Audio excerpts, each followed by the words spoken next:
大家好，我係燃動音樂嘅 Tony Sir， 我係自學鋼琴嘅。如果你嘅目標係彈流行歌，甚至係喺教會敬拜裏邊做伴奏，簡單嘅鋼琴伴奏呢，入門只係需要10分鐘嘅。祈禱當中忽然得到一個啟示，我而家俾一個萬能嘅方法俾大家。其實冇嘢係萬能嘅，不過我哋仲有萬能 chord， 有系統同方法去學習彈 chord， 信心大啲。大家好，我係燃動音樂嘅 Tony Sir， 我係自學彈琴嘅。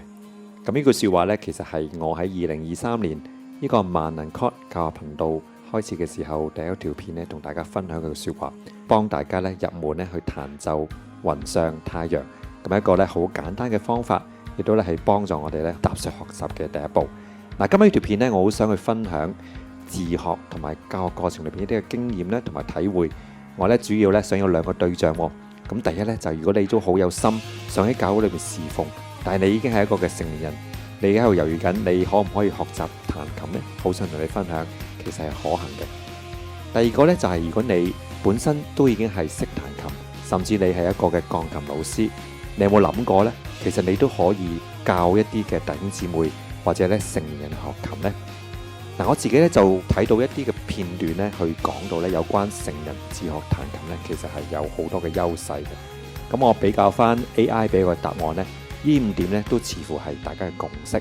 第一，紀律與動機強；第二，耐性與深度夠；第三，生活與經驗多；第四，基礎與知識有；第5，資源與方法齊啊！的確。我哋成年人學琴呢，我哋係冇咁容易呢半途而廢嘅，因為我哋呢其實呢已經有一個嘅動機，我哋點解要學琴啦？同埋呢，我哋開始呢知道咗自己中意啲乜嘢，我哋就會有耐性啦，同埋知道呢點解要學。咁當我哋生活同埋經驗比較多嘅時候呢，我哋係更加容易呢去融入情感喺個彈奏當中。而其實呢，彈琴呢係需要好多嘅分析同埋樂理嘅。成年人嘅知識呢其實增加呢，我哋學習嘅效率都會增加。咁當然最重要係成年人，我哋可以安排好多時間啦，甚至係金錢啦，同埋網上有好多個課程，我哋可以咧懂得去選擇。其實我哋有冇諗過去教人呢？我喺教會裏邊咧都係一個偶然嘅機會，開始咧去踏上呢個教學嘅道路嘅。咁當時係要同一啲司琴咧去分享一啲嘅經驗啦。咁我本身咧其實都係20幾歲咧，我先開始去學琴嘅。之前咧我本身識吉他嘅，我係用吉他嘅方法咧去慢慢學習掌握點樣去彈琴。咁喺裏邊咧，其實我就好明白到咧有幾個道理咧，都係我自己喺教學裏邊咧，我發現到學生嘅一啲嘅共通嘅點嘅。咁第一樣嘢咧，原來咧考獲咗鋼琴嘅幾多級咧，真係唔代表可以做到司琴。咁特別咧，我哋其實考嘅級數咧，都係講一啲古典嘅彈琴啦。去到現代嘅彈奏、現代嘅伴奏咧，其實係另一回事。咁當我去慢慢去調整我嘅教學，我將佢系統化嘅時候呢，我就發現呢，原來係唔急得嘅，欲速則不達啦。我會鼓勵我嘅同學呢，佢用半年嘅時間呢，先彈好 C 調嘅歌。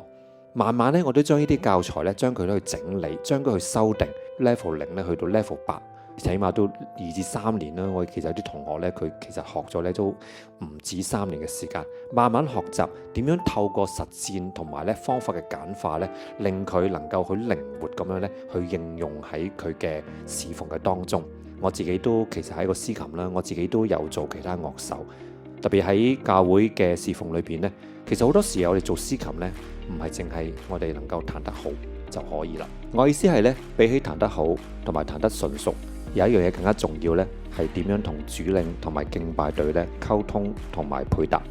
當我哋去學習彈奏嘅時候呢，可以花多啲時間呢，去到學習點樣唔依賴嗰份嘅歌譜，我哋叫做即興嘅伴奏啦。咁呢個喺現代嘅敬拜伴奏呢，其實係十分重要。咁所以我哋總結一句，如果你想學習做個司琴，特別喺現代嘅敬拜去想做個伴奏嘅時候呢，我諗我哋需要咧去拿捏一下咧，我哋學習嘅方向同埋點樣咧可以做到一個稱職嘅司琴。咁當然其實背後亦都係講緊一樣嘢，就係如果我哋越能夠咧去投入喺其中嘅話咧，我哋可以有進步。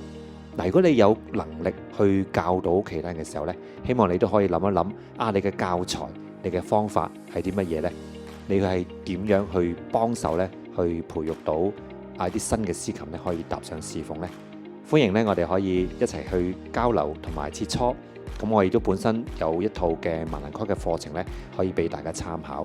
歡迎呢，我哋去聯絡同埋咧多啲去合作，讓我哋嘅教會嘅敬拜侍奉人員呢，係有更加成熟同埋咧願意去委身嘅人呢。